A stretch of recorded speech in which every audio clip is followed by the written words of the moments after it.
Welcome everyone to the Ken Hill Podcast. I'm Ken Hill. My goal with the podcast is to share the techniques and habits of what the best motorcycle riders in the world do to thrive and survive in a sport that has consequences. Using my 20 plus years of riding and training at the highest levels, I want to make these techniques and habits accessible to every rider in the world. The podcast structure is deliberate. I don't have sponsors. The duration relative to many other podcasts is short, making it simple to listen multiple times, and I only release a new podcast when I feel I have something to share. I'm not cranking out podcasts because my sponsors say I need to. You listeners are my sponsors, and I appreciate the donations, which can be made via the podcast page on my website, khcoaching.com. And now, here's today's episode.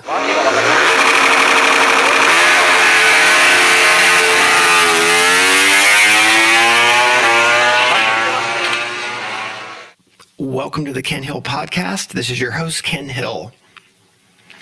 Not a lot of housekeeping on this one, so we're just going to dive right into it. And this podcast, Can I Ride Without a Lap Timer? This is one that has been on the list, like many others, for quite some time. And I've gone through a bunch of rewrites on this one, and I went crazy deep on it. And then it's like, okay, that's too much information. What can we actually accomplish? And it wasn't until this year that I actually had some personal experiences going through this that I was able to get this one honed down to the talk that we're going to have. So, can I ride without a lap timer? Yeah, I think this is one that we all need to look at and we all need to master, because it's being in a position to know what you're doing in real time, whether it has a positive or negative effect. And yeah, this in a couple ways, I'll just kind of go into it right now. Kind of a couple ways that this really came into play this year is, on the car side, I got a Garmin Catalyst, and it's a really great tool, and it breaks down the lap into so many little segments that as you're driving, you can basically see whether on the entry, the middle of the corner, and on the exit, at every corner, of whether your lap time is up or down, right? It gives you big plus or minus on its big screen. And so, oh my gosh, is it so addicting to get used to this thing? And it's honestly super easy to lose your mind. So that one is like, okay, that's great.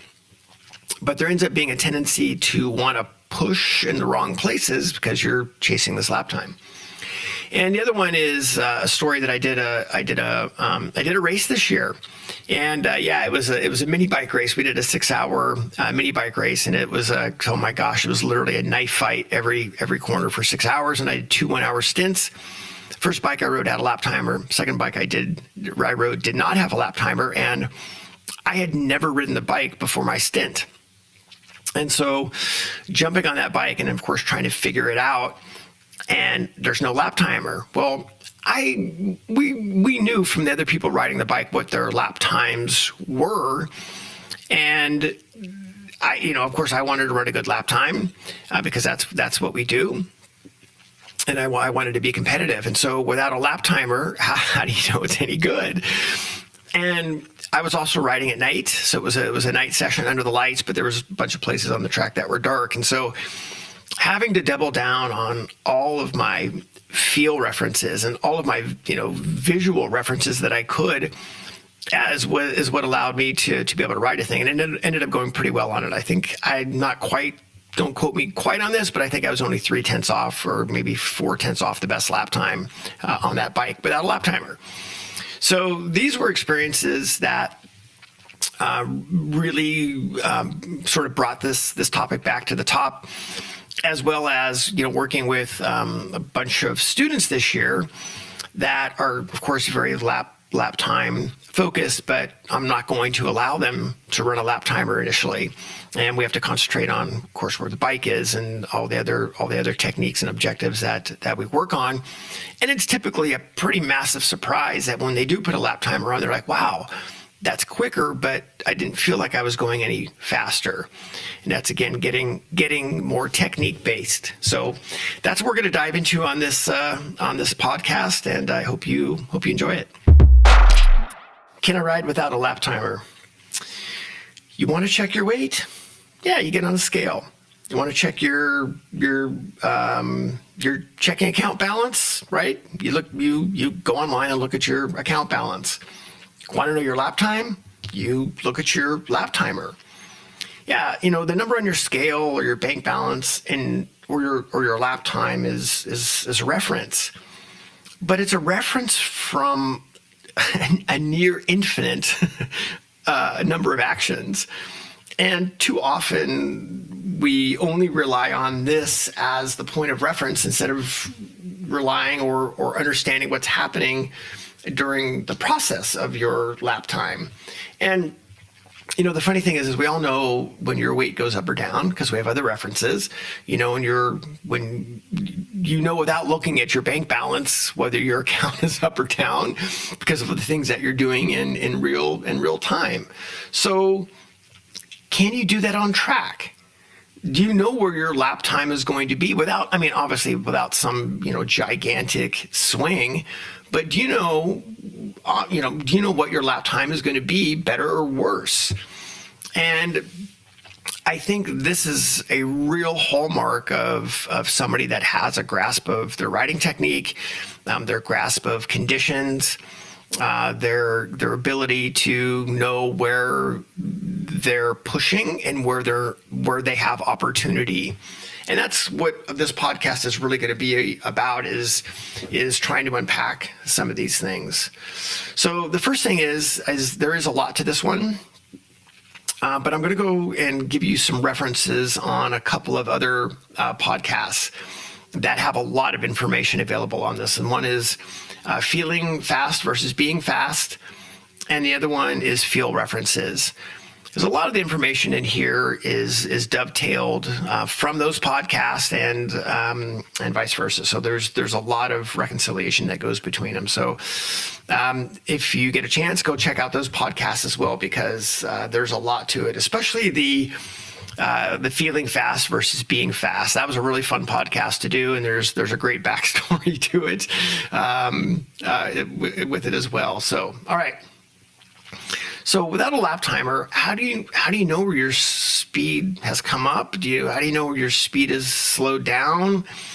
And yeah, typically we have some ideas of this, but I want to take them a little bit deeper with that. So here's how we're going to do this. We're going to look at this and how it lies with the fundamentals, right? How it lies with the order of the sport to give you a little bit of help with that.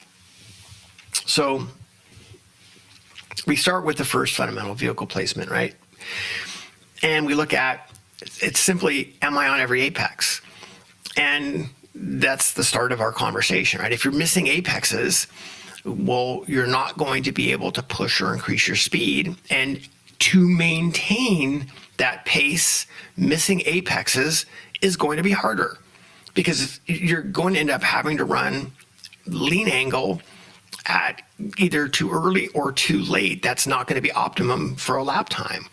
So yeah, if we're starting off with, am I on my apexes? Do I have exit direction? When can I get drive throttle started? When do I get to wide open throttle? Boy, that was a big one. In that little mini endurance race, especially when it was dark, and there was very little, there was, I don't know, probably 3 or 4 corners where the exits were essentially blind. So trying to find something that gave me exit direction earlier, that told me I'd exit direction earlier so I could trust going to full throttle with really not seeing my exit. So yeah, this is again why this podcast came kind of back to the top of the list, because I had to kind of pull all of these out of my ass in real circumstances. And so that was a great one, right? When do I get to wide open throttle? Am I using all the track on the exit? Am I using all the track on the entry? What about shift points? Are you coming off a big exit corner And where is your shift point? Is your shift point happening earlier and earlier, or is your shift point happening late? So another great reference in real time. Yeah, another one, hitting a rev limiter. I've got in my car, I have a couple places at the ridge where it's how early can I hit the rev limiter, and doing a shift in that particular spot doesn't work. And I might hang the thing onto the rev limiter for half a second or so, but it's how early that I can hit that rev limiter is a great point of reference for me. And another one here is, finding your exit reference sooner.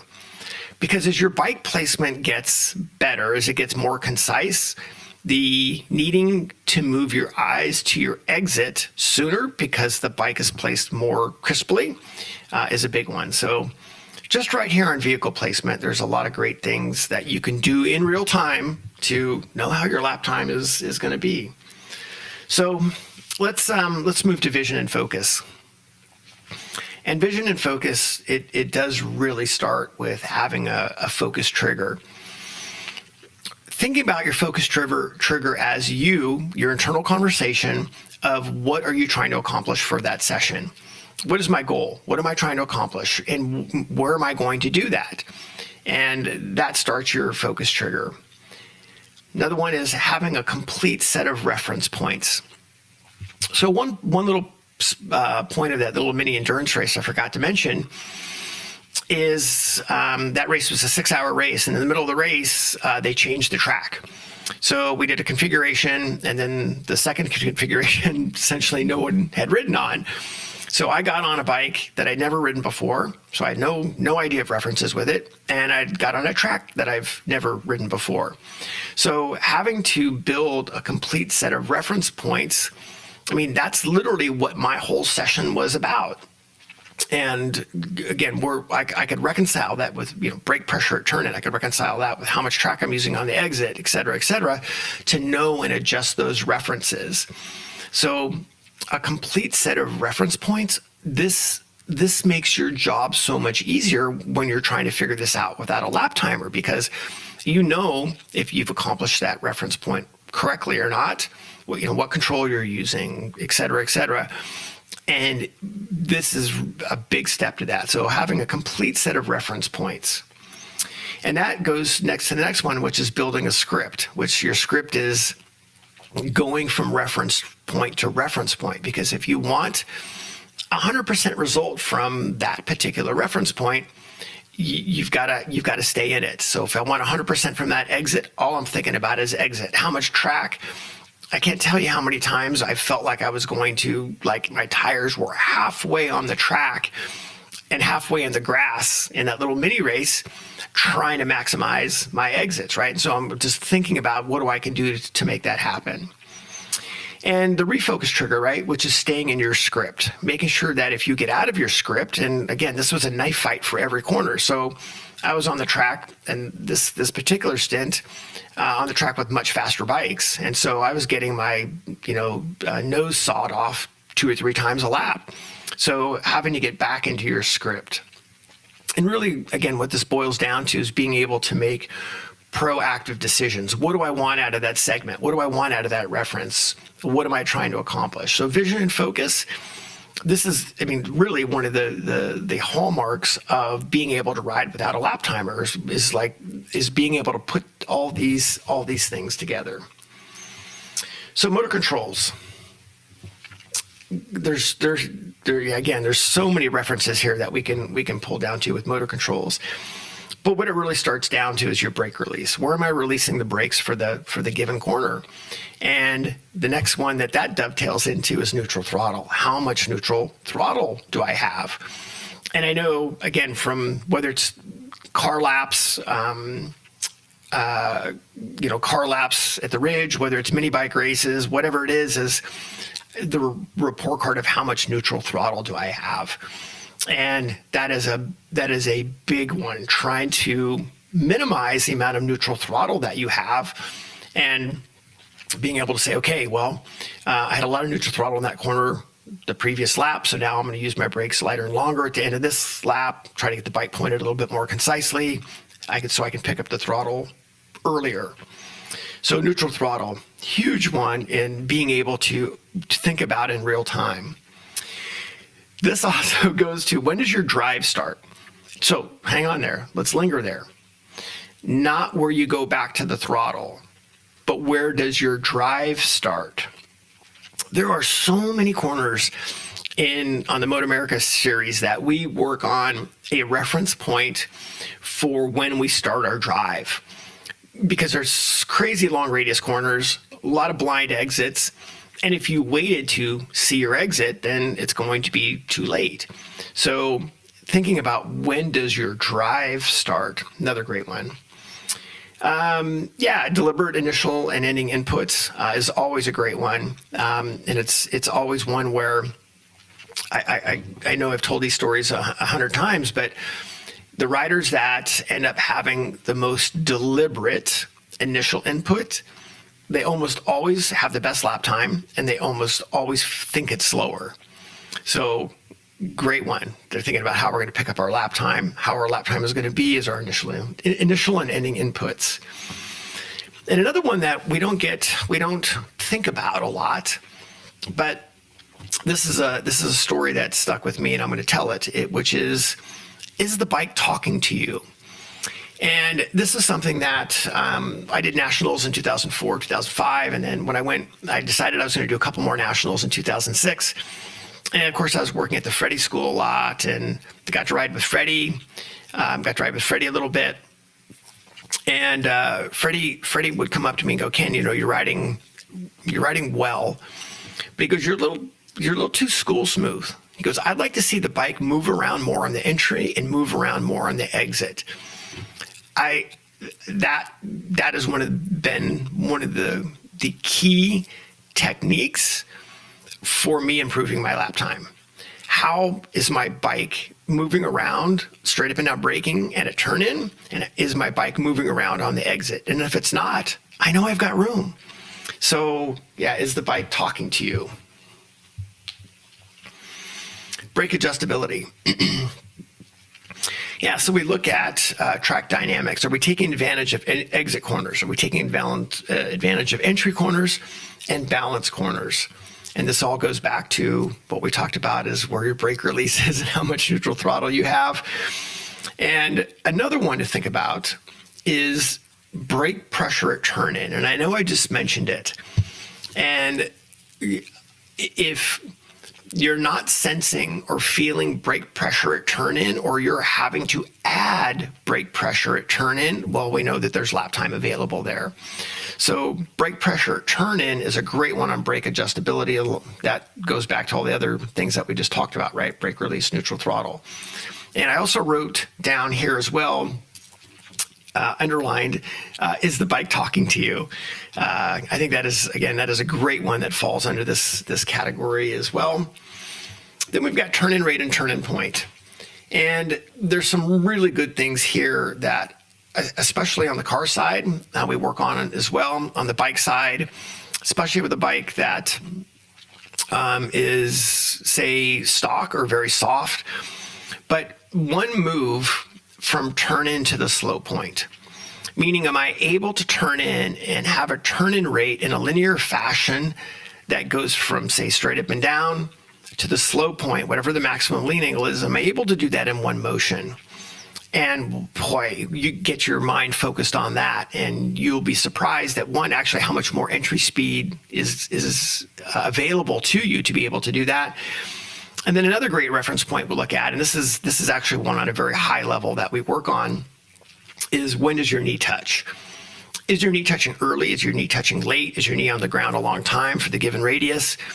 But one of the things that I look at as well for a lap time is, when does my knee touch? That's another. There's so many great little nuggets in here. But this is what it's going to take if you want to ride without a lap timer. These are the things you can be writing down from this podcast. And then on body position and body timing, weight on palms for braking.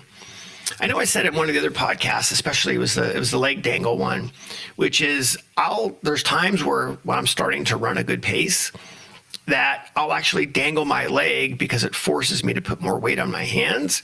and that tells me if I have more braking available. So it's a great one. How much weight is on my palms during braking? And the next one that goes along with that is being able to unweight your inside arm at turn in. So that tells me my core is engaged. That tells me that I'm going to be able to execute what we just talked about on turn in rate and turn in point, right? Because if I have weight on my inside arm, I'm just not able to do that one. Light hands at the slow point. This is a great one. And it's going to go along with the next point, which is being able to catch exit slides with your body. And so our hands have to be, we need to have our core supporting us so we can put the proper inputs into the bike. On the car side, this is huge, right? Being able to catch slides on the exit, being able to have fast hands on the exit, no different than being on the bike, which is being in a position to move your body to mitigate the thing sliding. And if there's weight on your inside arm, you're not going to. You're going to high side, so or run off the track. So light hands at the slow point is a gigantic cornerstone of being able to react to exit issues. And that doesn't matter if you're in a car and bike. So being in a position to adjust. So a lot of good things there with body position and body timing. So yeah, to wrap up, you can ride without a lap timer. We just gave you a lot of things to work on. So a lot of things to work on that lead to a good lap time. So how do we commit to this? First one is leave your lap timer in your toolbox. Just committing to this is pretty huge. Or put a piece of tape over it. Though, let's linger here. That's not necessarily the best, because when you know your lap timer's on there, you're going to look at it, whether it's after the session or whatever. So when you're starting to commit to this process, leave the damn thing off the bike, and you'll be surprised at it's going to force you to start to work on these things. And again, it depends on what's going on with me and my riding or driving. If I'm trying something new and if I want to evaluate a change that I've made, I'm going to leave my lap timer off at first so I can feel what the change is before I put the lap timer on. So if I leave the lap timer on, I trust me, I'm like you, right? I can't control myself. So you can put a piece of tape over it, though that doesn't really fix the situation. The other one is work on a single technique during each session. So pick one of these. I mean, we gave you so many great things to work on, but pick one of them. I'm going to work on exits. I'm going to work on when does my drive start. I'm going to work on brake pressure at turn in. I'm going to work on moving my eyes to the exit quicker, whatever it might be.